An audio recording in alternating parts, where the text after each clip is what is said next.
আমি আপনাদের প্রত্যেককে আমাদের সনাতন সংস্কৃতি, ভারতীয় সংস্কৃতি মেনে আমি হরে কৃষ্ণ মন্ত্রের সঙ্গে আপনাদের সকলের মঙ্গল কামনা করছি। এই কৃষ্ণ ভক্ত সম্মেলন আমাদের ময়নার সনাতনীদের একটি জাগ্রত এবং বলিষ্ঠ পদক্ষেপ। গত 9 বছর ধরে তারা আপনাদের সকলের সাহায্য সহযোগিতায় এখানে রাধা মাধবকে প্রতিষ্ঠা করে গোপালজিউর পূজা অর্চনা, তুলসী রানীর সেবা, ভজন কীর্তন, আমাদের প্রসাদ বিতরণ এবং ভাগবত কথার উপরে, গীতার উপরে আলোচনা ইত্যাদি তারা করে আসছে। এই কর্মসূচির আজকে সমাপ্তি দিন 26 তারিখে শুরু হয়েছে। 27 তারিখে আমার অন্য কাজ থাকার, অন্য কাজ মানে বাড়িতে বিশ্রাম জন্য নয়, কারণ পশ্চিমবাংলার বিভিন্ন প্রান্তে এমন কোনো দিন নেই যেখানে হিন্দুরা বা হিন্দুদের ধর্মীয় অনুষ্ঠান আক্রান্ত হচ্ছে না। হিন্দু মন্দির ভাঙছে না, হিন্দু দেবদেবীর মূর্তি ভাঙছে না, হিন্দু দেবদেবীর মন্দির থেকে গহনা, এমনকি ঠাকুর পর্যন্ত, পাশেই নন্দকুমার 4 দিন আগে ঠাকুর সহ গহনা তুলে নিয়ে চলে গেছে। স্বাভাবিকভাবে আমাদের পরিত্রাণ নেই, কারণ এখানে সরকার এবং পুলিশের কাছ থেকে আপনি সাহায্য পাবেন না। যারা এগুলো করছে তারা একটা নির্দিষ্ট ভোট ব্যাংকের রাজনীতিতে তাদের গায়ে এমন তকমা আছে, তারা যা খুশি করতে পারে, তাদের কেউ কেশাগ্র স্পর্শ করতে পারবে না। তাই আমাদের এইসব কাজে থাকতে হয়। এমন কোনো অনুষ্ঠান নেই যে অনুষ্ঠানে হিন্দু আক্রান্ত হয়নি। মনে হয় বাংলাদেশ থেকে ছবি ভিডিও দেখে খুব উৎসাহিত তারা, যে বাংলাদেশে এতদিন ধরে 8 মাস 9 মাস ধরে হিন্দু নিধন চলছে, আমাদের তো কিছুই হচ্ছে না, তাহলে আমরা ওপারে যদি হয় আমরা এপারে করি। দুর্গা পূজা হয়েছে, লক্ষ্মী পূজা হয়েছে, কালী পূজায় হয়েছে, কার্তিক পূজায় হয়েছে, দোল পূর্ণিমায় হয়েছে, সামনেই তমলুকে নিমতলা ব্যবর্তার হাটে। তাই আমাদের সনাতনীদের পাশে যেতে হয়, কারণ আমরা যদি সনাতনীরা ঐক্যবদ্ধ না থাকি, সনাতনীদের পাশে না দাঁড়াই, রাজনৈতিকভাবে জাতপাতের ভিত্তিতে বিভক্ত হয়ে যাই, তাহলে আমাদের এই সমাজ থাকবে না, আমরা অস্তিত্ব বিলোপ হয়ে যাবে। তাই আপনাদের সেদিন আসতে পারিনি, আজকে এসেছি কেবলমাত্র ঠাকুরের দর্শন করতে, তুলসী রানীকে প্রণাম করতে, গোপালজিউকে প্রণাম করতে, পুষ্পার্ঘ দিতে, কপালে চন্দনে চর্চিত করতে। আমি বংশীবদন পাঁজা মহোদয়, মাখন গারু, গৌতম গারু সহ সম্মিলিত আয়োজক বৃন্দদেরকে আন্তরিক কৃতজ্ঞতা অভিনন্দন জানাবো। তারা অনেকদিন পরে শিখনটা অঞ্চলের এই জায়গায় আমাকে সাক্ষাতের অনুমতি দিয়েছে। এই জায়গা আমার অত্যন্ত পরিচিত। শিকণ্ঠা, রামচন্দ্রপুর, খেজুরতলা, পার্শ্বে তিলখোজা, সব জায়গায় আমার অত্যন্ত পরিচিত। এবং যখন কাঁসাই নদী ভাঙে, বিপদ হতো, আমি আসতাম, পাশে দাঁড়াতাম, যতটা পারতাম করতাম। সম্পর্ক আজকে নয়, 2004 সাল থেকে 20 বছরের বেশি সম্পর্ক ময়নার সঙ্গে, এই সমস্ত এলাকার সঙ্গে। তাই আমাকে আজকে এখানকার মানুষজন সেদিন অভিমান করেছিলেন শুনেছি আমি, আজকে শুধু দেখা করতে এসেছি এবং এই পবিত্র পূর্ণ অনুষ্ঠানে নিজেকে অংশীদার করার জন্য এসেছি। আমি সকলকে, সম্মানিত মঞ্চে আমার যারা সাথীরা আছেন সকলকে ধন্যবাদ জানাই এবং আপনাদের সকলকে এই যে কৃষ্ণ ভক্ত সম্মেলন, ময়নার সনাতনীরা ঐক্যবদ্ধ হয়েছে, আরো ব্যাপ্তি বাড়াতে হবে। আপনি ভাবছেন মোথাবাড়ি, কালকে তো আপনার বাড়ি। আপনি যদি ঐক্যবদ্ধ না হন, আপনি যদি বেঁচে থাকার লড়াই না করেন, তাহলে কখনো টিকে থাকতে পারবেন না। আমি শুধু কতগুলো ডাটা আপনাদেরকে দিতে চাই আমার হিন্দুদের। 1951 সালে প্রথম সেন্সাসে পশ্চিমবাংলার হিন্দু জনসংখ্যা ছিল 85 ভাগ। আজকে আমরা 67 ভাগে এসে গেছি। বেশি দিন লাগবে না, যেদিন 50-এর নিচে নেমে যাবে না, সেদিন ধর্ম নিরপেক্ষতা, সংবিধান, ধর্ম যার যার উৎসব সবার, সম্প্রীতি, মিলেমিশে চলো, সবাই একসঙ্গে চলো, এইসব কথা বন্ধ হয়ে যাবে। আর দ্বিতীয় হচ্ছে 1947 সালে যখন ভারত ভাগ হয়, পূর্ব পাকিস্তান আজকের বাংলাদেশ হিন্দু কত ছিল জানেন? 33%। আজকে হিন্দু কত জানেন? 7%। তাই নিজের ছেলেকে ডাক্তার করবেন, ইঞ্জিনিয়ার করবেন, উকিল করবেন, মেয়েকে নার্স বানাবেন, আরো অনেক কিছু করবেন, করুন। ভালো বাড়ি করবেন, সম্পত্তি করবেন, গয়না করবেন, করুন, কেউ আপত্তি করছে না। কিন্তু গীতার যে মহান বাণী, ধর্ম রক্ষতি রক্ষিত, এটা যদি না করেন, এগুলো বেকার হয়ে যাবে। আপনার বাড়িটা দখল করার জন্য লোক বসে আছে। আফগানিস্তানে হিন্দু, শিখ, জৈনরা ছিল, আজকে কেউ নেই। আফগানিস্তান যখন তালিবানরা 4 বছর আগে দখল করলো, শত শত কোটি টাকার মালিক একজন পার্লামেন্টের মেম্বার ছিলেন শিখ কমিউনিটির মধ্য থেকে। তিনি পবিত্র গুরু গ্রন্থ সাহিবকে নিয়ে, তার 2টো বাচ্চাকে কোলে নিয়ে ছুটে ছুটে গিয়ে মোদিজির পাঠানো বায়ুসেনার প্লেনে উঠে ভারতে চলে এলেন। এক কাপড়ে সব ফেলে দিয়ে আসতে হয়েছে, কিছু নেই। পাকিস্তানের সব শহর আমাদের হাতে ছিল, লাহোর, ইসলামাবাদ, করাচি। সেখানে হিন্দু, শিখ, জৈনদের সব পাকা বাড়ি ছিল, সম্পদ ছিল। আপনারা তৈরি করে এসছেন, ওরা ভোগ করছে। পালিয়ে এসছেন আপনারা এক কাপড়ে। বাংলাদেশ থেকে 2 কোটির বেশি হিন্দু ভারতে এসেছে। আমার মা আছে বরিশাল থেকে। আমার মায়ের নাম শ্রীমতী গায়ত্রী অধিকারী, তখনকার ভট্টাচার্য। তার বাবা শিক্ষক ছিলেন প্রয়াত মাখনলাল ভট্টাচার্য। পালিয়ে এসেছে এক কাপড়ে। শিবালয় মন্দির, 10 বিঘা জমি, শিক্ষকতার চাকরি সব ফেলে এপারে এসে জুট মিলে ম্যানেজারি করে তার মেয়েদেরকে প্রতিপালন করেছেন আমার মায়ের পিতৃদেব।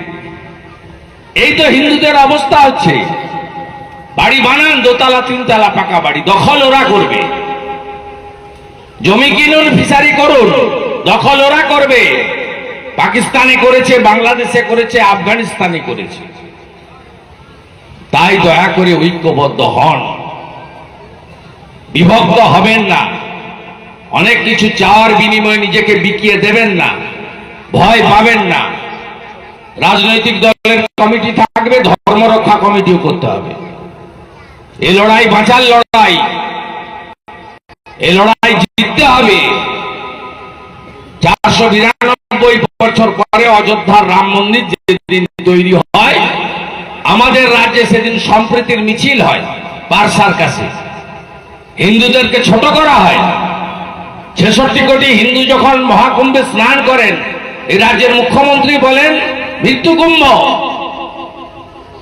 উনার পার্টিরও তো অনেক হিন্দু নেতা আছে, তারাও তো গিয়ে স্নান করে এসছে। 20 জন এমএলএ, 3 জন এমপি, তারাও মৃত্যু কুম্ভে ডুব মেরে এলেন। পারবেন আপনি অন্যদের বলতে? পারবেন? আরে আমার কাছ থেকে কেউ কিছু কাড়িয়ে নেয়নি। আমি মন্ত্রী ছিলাম, 5টা দপ্তরে ফেলে এসেছি। শুধু এই রাজ্যের তোষণের রাজনীতি বন্ধ করব বলে, তোষণের রাজনীতি বন্ধ করব বলে। বন্ধ আমরা করবই, সঙ্গে থাকুন। শ্রী চৈতন্যদেব এই পথের পথিক ছিলেন। গৌড়িয়া মঠ, নবদ্বীপ ধাম, পরবর্তীকালে ইস্কন, শ্রীলা প্রভুপদ গীতার প্রচার প্রসার ঘটান। মোবাইল ফোনে ঘাঁটছেন, সিনেমা দেখছেন, গান শুনছেন, গীতাটাও দেখুন না। মোবাইল ফোনে ইউটিউবে গিয়ে গীতাতে ক্লিক করে দেন, বেরিয়ে আসবে গীতা। পড়ুন, বাংলাতেই পড়ুন। বাড়িতে তুলসী মঞ্চ স্থাপন করুন, আধুনিক হন নতুন ছেলে মেয়েরা। কিন্তু তুলসী দেবীকে প্রতিষ্ঠা, সেবা, এটা বোঝান সিনিয়ররা, এই যে কৃষ্ণ ভক্ত আপনারা এরকম বছরে একবার অনুষ্ঠান করলে হবে না, ছোট ছোট করে গ্রামে গ্রামে ঘুরে কৃষ্ণ ভক্ত এবং সনাতন জাগরণ করতে হবে, গীতা বিতরণ করতে হবে, তুলসী মঞ্চ স্থাপন, শঙ্খ বাজানো, দীপদান করা, কার্তিক মাস দামোদর মাস পালন করা, একাদশী পূর্ণিমা অমাবস্যা পালন করা, সবকিছু নতুন প্রজন্মকে শিখাতে হবে। ভারতীয় সংস্কৃতি, সনাতন সংস্কৃতি কে আমাদের খতম করবে? আমরা আদি যার নেই, অন্ত যার নেই, তার নাম সনাতন, সবচেয়ে পুরনো ধর্ম। অত সহজে আমাদের শেষ করা যায় না। ঔরঙ্গজেব পারেনি, মোহাম্মদ ঘুরি পারেনি, আফজল খাঁ পারেনি, কেউ পারবে না। আলাউদ্দিন খিলজি পারেনি, কেউ পারবে না। ইংরেজরা পারেনি বিভাজনের রাজনীতি করে। ঐক্যবদ্ধ থাকবেন। স্বামীজির মন্ত্র, নিজেকে গর্বিত হিন্দু বলুন, সাথে বলুন নিজের ধর্মে আস্থা, অপর ধর্মতে শ্রদ্ধা। আমরা কখনো কারোর বিরুদ্ধে বলি না, কিন্তু মোথা বাড়িতে বেছে বেছে হিন্দু বাড়িগুলো লুট করবেন, আগুন লাগাবেন কেন? নওদাতে করবেন কেন? দোল পূর্ণিমার দিন পুলিশ বাবু পালিয়ে গেলেন, নিমতলাতে এসে দোকানগুলোতে ভাঙলেন, মারলেন। হসপিটালে আমরা চিকিৎসা করালাম, সরকারি হসপিটাল নিবে না এদের, প্রাইভেট হসপিটালে নিয়ে গিয়ে চিকিৎসা করালাম। কেন এগুলো হবে? এই জিনিস তো আগে ছিল না। এগুলো বন্ধ করতে হবে। আজকের দিনটা খুব পবিত্র দিন, ভালো দিনে এসেছি। আজকে হিন্দু নববর্ষ, আজকে আর্য সমাজ প্রতিষ্ঠা হয়েছিল, আজকে রাষ্ট্রীয় স্বয়ংসেবক সংঘের ডক্টর হেডগোয়ারজির তার পূর্ণ জন্ম দিবস। আজকের দিনে মহারাজা বিক্রমাদিত্যের অভিষেক হয়েছিল। আদর্শ রাজা রামচন্দ্র আজকের দিনে রাজ্যাভিষেক করেছিলেন। তাই কপালের চন্দন, গলার তুলসী, মাথার শিখা, ধুতি পরার অভ্যাস প্রচলন করা, মায়েদের শাঁখা পলা সিঁদুরের সৌন্দর্য মাধুর্য রক্ষা করা, মৃদঙ্গ খঞ্জনী বাদন, হরে কৃষ্ণ মন্ত্র চারিদিকে ছড়িয়ে দেওয়া, এই কাজগুলো আপনাদের করতে হবে। এই উৎসবের আজ সমাপ্তি হলো। 2 তারিখে বাসন্তী পুজো, 6 তারিখে রামনবমী। এবারের রামনবমীতে পশ্চিম বাংলার সনাতনী হিন্দুরা তার শক্তি দেখান, এই প্রার্থনা করব। ঘরে থাকবেন না, রাস্তায় নামুন, জয় শ্রীরামের ধ্বনি উঠুন। আমাদের মধ্যে বাংলা হিন্দি ভাগ করতে চাই, ভাষার ভিত্তিতে বিভক্ত হবেন না, একদম বিভক্ত হবেন না। আমরা সনাতনী, বিশ্বের সনাতনী, আমরা ঐক্যবদ্ধ। এই মঞ্চ থেকে একজন বৈষ্ণব সন্ন্যাসী চিন্ময় কৃষ্ণ প্রভু সনাতনীদের এক করার কাজ করছিলেন বলে এখনো জেলের মধ্যে রাখা হয়েছে। তিনি কার্যত মৃত্যু পথযাত্রী, অনশন করছেন বাংলাদেশের জেলে। তার মুক্তি এবং মঙ্গল প্রার্থনা করব আমরা সনাতনীরা এখান থেকে। এবং আপনারা সবাই গ্রামে গ্রামে মন্দিরগুলোকে পুনঃসংস্কারিত করুন, ধর্মীয় পরিবেশ তৈরি করুন। রামনবমীর দিন বাড়িতে পারলে ধ্বজ তুলুন, মোটরসাইকেলে গাড়িতে ধ্বজ রাখুন। 6 এপ্রিল গর্বিত হিন্দু হিসেবে জয় শ্রীরামের ধ্বনি তুলুন। সর্বত্র ঐক্যবদ্ধ হন। রাত্রি যত গভীর হবে, অন্ধকার যত গাঢ় হবে, তত তাড়াতাড়ি সূর্য উদিত হবে এবং দিনের আলো প্রস্ফুটিত হবে। উত্তরপ্রদেশেও কর সেবকরা গুলি খেয়েছেন।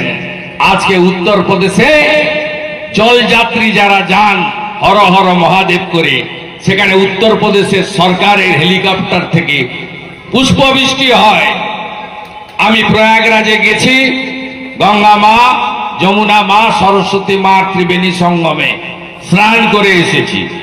আপনারাও অনেকে গেছেন, যারা যাননি তাদের জন্য জল নিয়ে এসছেন। 66 কোটি হিন্দুকে এক জায়গায় নিয়েছে যোগীজি, মোদিজি। যেভাবে সুন্দরভাবে এত বড় বৃহৎ আয়োজন করেছেন, সত্যি আমরা গর্বিত। গর্বিত অযোধ্যার রাম মন্দিরের জন্য, গর্বিত কাশীধাম বেনারসের জন্য, গর্বিত চার ধাম কেদার ধাম বদ্রী ধামের জন্য, গর্বিত আমরা উজ্জয়িনী মহাকালের জন্য।